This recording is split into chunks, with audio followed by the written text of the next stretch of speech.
Hi friends, நான் உங்கள் சிவா. வித்தியாசமான படங்கள் வரிசையில் இப்போ நம்ம என்ன படத்தை பற்றி பார்க்க போகிறோம் அப்படின்னா, சா படத்தோட 2ஆம் பாகத்தை தான் பார்க்க போகிறோம்.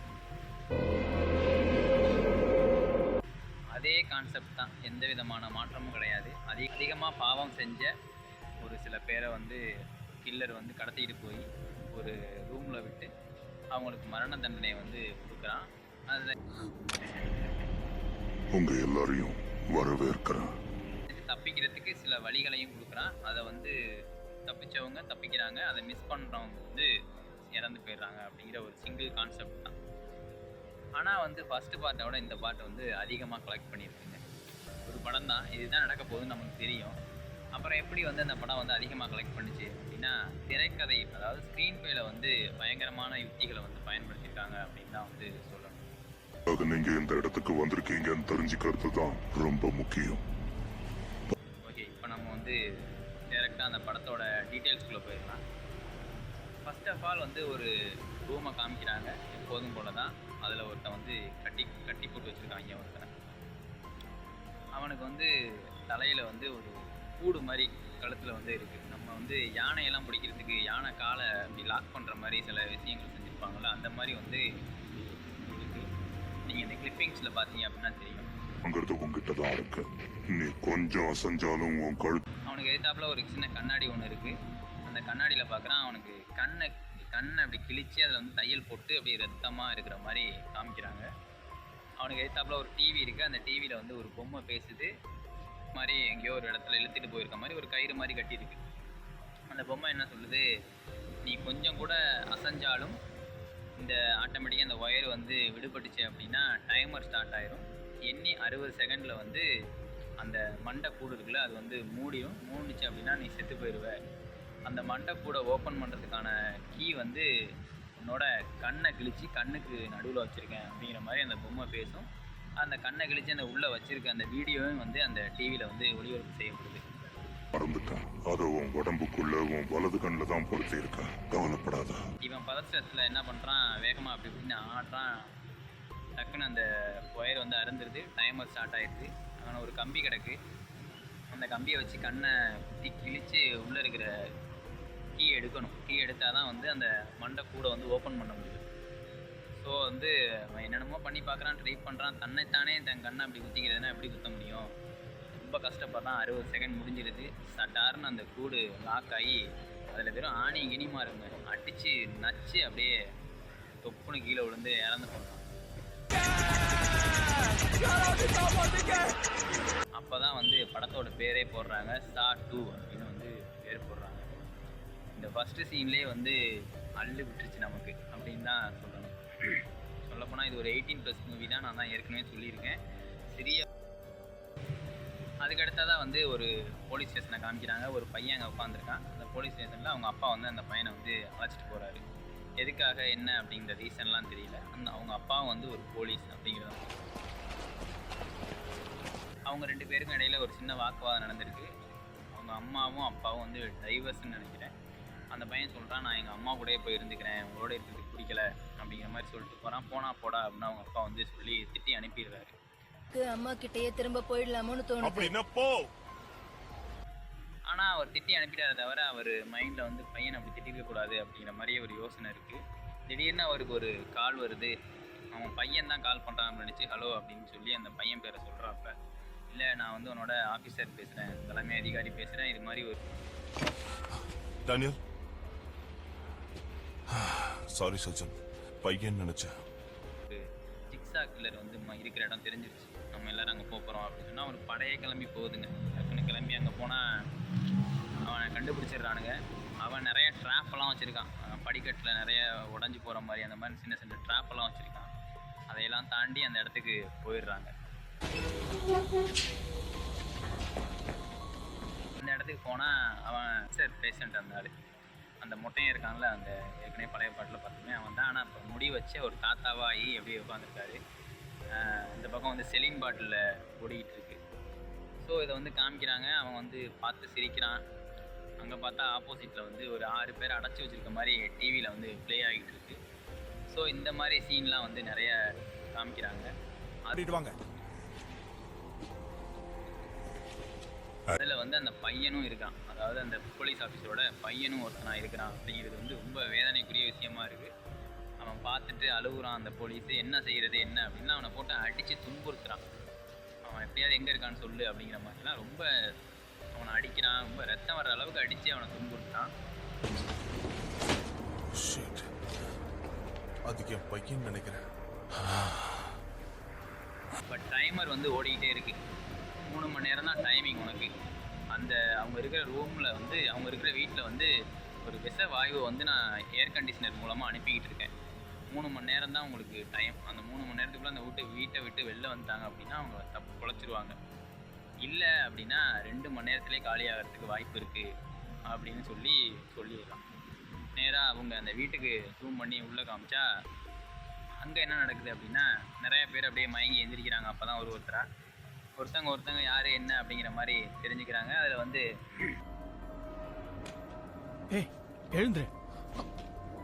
எழுந்துருன்னு சொன்னேன். பேசுறது கேக்குதா?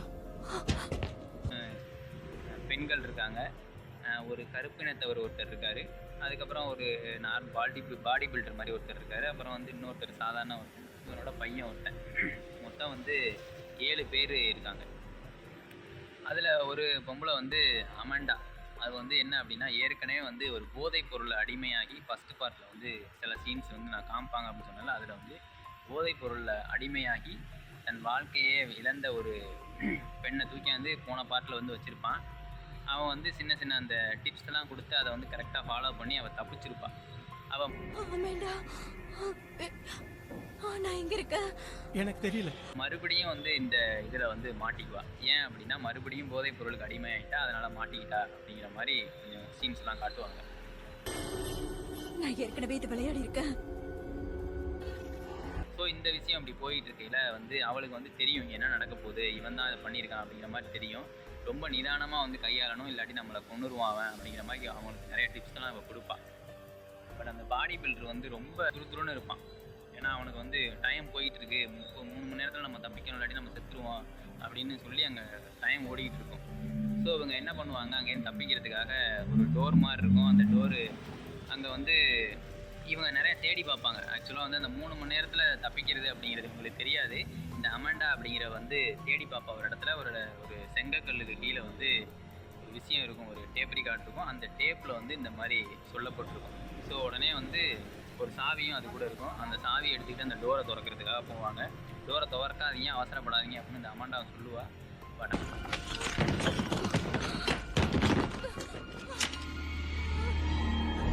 ஆனால் அந்த டோரை வந்து கஷ்டப்பட்டு திறப்பாங்க. அந்த டோர் திறக்கையில் கூட ஒருத்தன் இருப்பான், அந்த ஸ்ட்ராங்காக பாடி பில்டர் மாதிரி இருப்பான்னு சொன்னால அவன் வந்து திறப்பான்.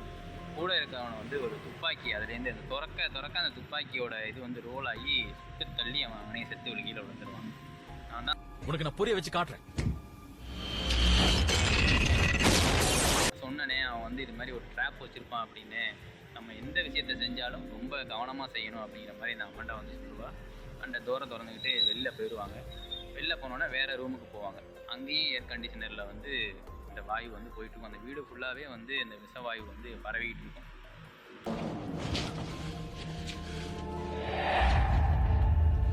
வந்து அதுக்கு மாற்று மருந்து அப்படின்னு சொல்லி ஒரு சவப்பெட்டி, அந்த பர்னல்னு சொல்லுவோம்ல, நம்ம இறந்தவங்களை கொண்டு போய் எரிக்கிறதுக்கு ஒரு பர்னல் மாதிரி இருக்கும். அது வந்து அங்கே போய் படுத்துட்டு அதில் வந்து ஆட்டோமேட்டிக்காக வந்து நெருப்பை பற்ற வச்சோம் அப்படின்னா எரிஞ்சு சாம்பல் ஆயிடுவாங்க அப்படிங்கிற மாதிரி ஒரு இது இருக்கும். அதுக்குள்ளார 2 மாற்று மருந்து அப்படின்னு சொல்லி 2 இன்ஜெக்ஷன் வச்சுருப்பான். அந்த இன்ஜெக்ஷனை யார் வேணாலும் எடுத்து போட்டுக்கிட்டீங்க அப்படின்னா இந்த விஷவாயு தாக்கியிருந்தாலும் அதுலேயும் தப்பிச்சுக்கலாம் அப்படிங்கிற மாதிரி ஒரு கேசட் இருக்கும். அந்த கேசட் வந்து ஆடியோ கேசட் இருக்கும், அதுலேருந்து வரும். என்ன இப்போ இதுக்குள்ளே நான் போகணும் அவ்வளோதானே? போய் ஊசி எடுத்துகிட்டு வரேன். அதுலேருந்து அந்த மாதிரி ஆடியோ வந்தோம் அப்படின்னோடனே ஒருத்தன் உள்ளே போயிடுவான். உள்ளே போனால் அவன் தான் வந்து இவங்க எல்லாரையும் கடத்தி கொண்டாந்து இங்கே வச்சுருப்பான் அப்படிங்கிற மாதிரி அந்த கேசட்லேயும் சொல்லப்பட்டிருக்கோம். இவங்க சண்டை போடுவாங்க, எப்படி நீ என்னை கடத்திட்டு வந்த அப்படின்னு. நானும் ஒரு போட்டியாளன் தான், எனக்கு வந்து கடத்த சொல்லி சொன்னாங்க, நான் உங்களை கடத்திட்டு வந்துட்டேன் அப்படிங்கிற மாதிரி அவன் சொல்லுவான். அதுக்கான வழி எனக்கு தெரியாது. போய் சொல்லாத. எனக்கு அடுத்து கூட்டிட்டு வர தெரிஞ்ச உனக்கு வெளியில போக தெரியாதா? அவன் உள்ளே போய் அதை எடுக்கையில் அவனும் அதில் நெருப்பில் பட்டு செத்து போகிறான்.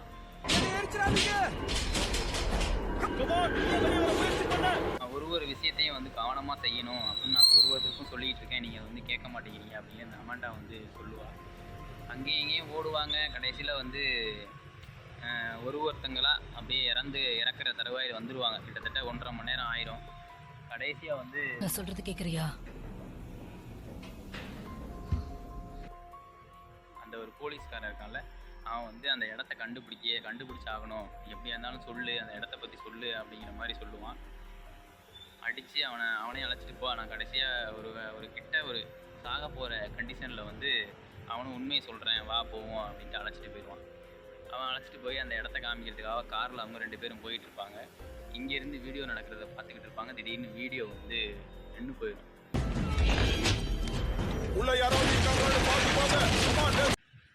நின்று போனோன்னே அந்த கொஞ்சம் பாடி பில்டர் மாதிரி இருக்கான்னு சொன்னல, அவன் கொஞ்சம் மோசமானவனாக இருப்பான். அதாவது அவனுக்கு ஒரு டேப் மாதிரி கிடைக்கும். அந்த டேப்பில் வந்து என்ன சொல்லியிருக்குன்னா, இறந்து போனவங்களுக்கு எல்லாருக்கும் ஒரு நம்பர் கொடுத்துருக்கேன். அந்த நம்பரை வந்து நீ வந்து ஒரு சில கலந்து போட்டு அந்த நம்பரை நீ எப்படியாவது சரி செஞ்சு அந்த டோரை வந்து நீ ஓப்பன் பண்ணிக்கலாம் அப்படிங்கிற மாதிரி சொல்லியிருக்கோம். அதனால் வந்து இந்த கருப்பாக இருக்கிறவன் சொன்னால ஒருத்தன் கருப்பின்ட்டவன், அவனை வந்து இவன் அடிச்சே கொண்டு அவன் கழுத்துக்கு பின்னாடி ஒரு நம்பர் இருக்கும், அதை வந்து எடுத்துருவான்.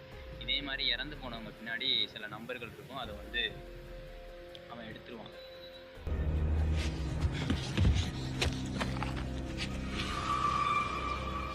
கடைசியாக வந்து இந்த அமாண்டாவை வந்து கொல்றதுக்காக போவையில் உன் கழுத்துக்கு முன்னாடி நம்பர் இருக்கும்ல, அதை பார்த்து சொல்லணும்ல, அதுக்காக என்னை உயிரோட விடு அப்படின்னு அந்த அமாண்டா சொல்லுவாள். அந்த அமாண்டாவும் சின்ன பையன் மட்டும்தான் உயிரோட இருப்பாங்க, பாக்கி எல்லாரும் இறந்துருவாங்க.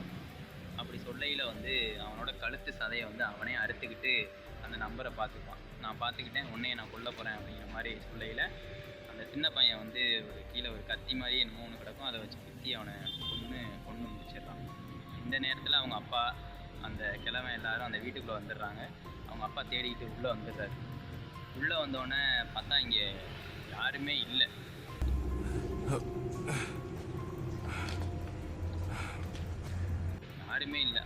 சும்மா ஒரு இதாக தான் கிடக்கு. ஏற்கனவே போன பார்ட்டில் இறந்து போனவங்களோட பாடிஸு இந்த மாதிரி தான் கிடக்கு. அவர் அப்படியே தேடிக்கிட்டே உள்ளே போய் பார்க்குறாரு. போன பார்ட்டில் வந்து ஒரு டாய்லெட்டில் ஒரு பேத் டாப் சொன்னல, குளிக்கிற டேப் மாதிரி இருக்கும் அப்படின்னு சொல்லிட்டு, அதுக்குள்ளே பார்த்தா ஒரு சட்டை மாதிரி மூடி கிடக்கிற மாதிரி இருக்கும். கிட்டக்க போனோன்னே டக்குன்னு அவங்க அப்பாவுக்கு ஒரு இன்ஜெக்ஷனை போட்டு மயக்கமடைய வச்சுருவான். எந்திரிச்சு அவங்க அப்பா பார்ப்பாரு, யார் இன்ஜெக்ஷன் போட்டா அப்படின்னா அந்த அமாண்டா அப்படிங்கிறவங்க தான் இன்ஜெக்ஷன் போட்டிருப்பான்.